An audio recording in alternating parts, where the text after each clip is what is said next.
Now, there are often plenty of stories that come in around this time that can break your heart and some can inspire you. Here's one that will break your heart and inspire you all in one movement. On Monday, there is an 82-year-old man who decided to go out for the day to spend some time with his wife and his son. They live in Sydney's west at a place called Mount Pritchard. As he left that house, didn't expect that anything was going to happen. When he returned at 7 p.m, some low-life bastards had decided to, well, ransack his house, steal an awful lot of things, and guess what happened?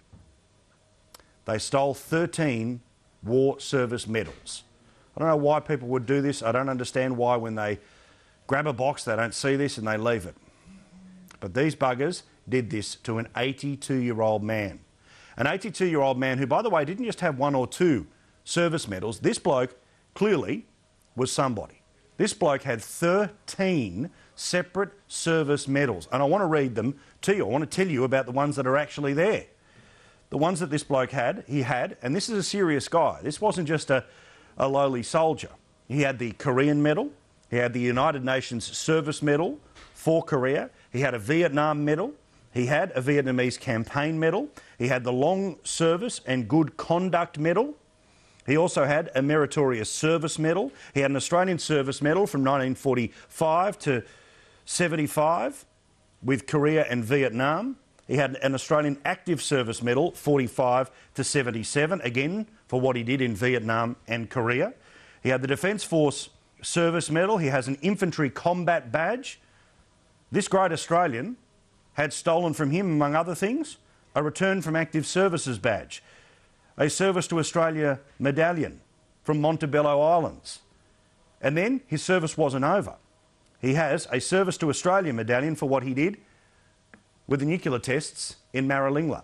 This guy had 13 separate citations for what he has done for his country. And the lowlifes who don't even understand what he and a generation and generations and men and women to this very day are doing.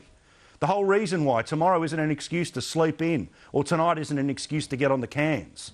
Why tomorrow is a day to slow down, to stop, to remember, to be thankful. Well, that's the bit that'll break your heart, that somebody stole this man's medals, and it happened on Monday. Here's the bit that helps your heart come back together. What about the police in Cabramatta, again in Sydney's west? They're the local police who are investigating this very crime. And when they first heard about it, they were as shocked as you are right now. But they decided to do something. They used their own money. Every one of those officers chipped in, and for a cost of a few $1,000s, they were able to get some replacements and some replicas in place for this bloke, for this 82-year-old, so that if he chooses to march tomorrow or just go down to his local RSL, or he just wants to have the recognition of his service near him on Anzac Day, he will have that, thanks to the people of the Cabramatta Police Station. Now, it's too easy to turn around and say that that's the Anzac spirit at work. But what it is an Australian service spirit. It's the spirit that happens when there's a bushfire and people leave their jobs to help a complete stranger save their home. It's what happens when people decide to get a mop and bucket and go into a place that is up to the knees in mud covered by floods. It's what we do when there's a problem next door, and it's what we do when somebody needs our help. This country stepped up, and while it broke that 82-year-old's heart, and that man is a somebody, he has some pretty serious service. The local coppers, they got together and they did something for him. So please, get up early tomorrow. Don't sleep in. Go to a service. It's not good enough just to say that you care. Show that you care. And go and see blokes like that 82-year-old and just watch them, clap them, or just say thank you. And remember, it's not 82-year-olds. It's not 62-year-olds.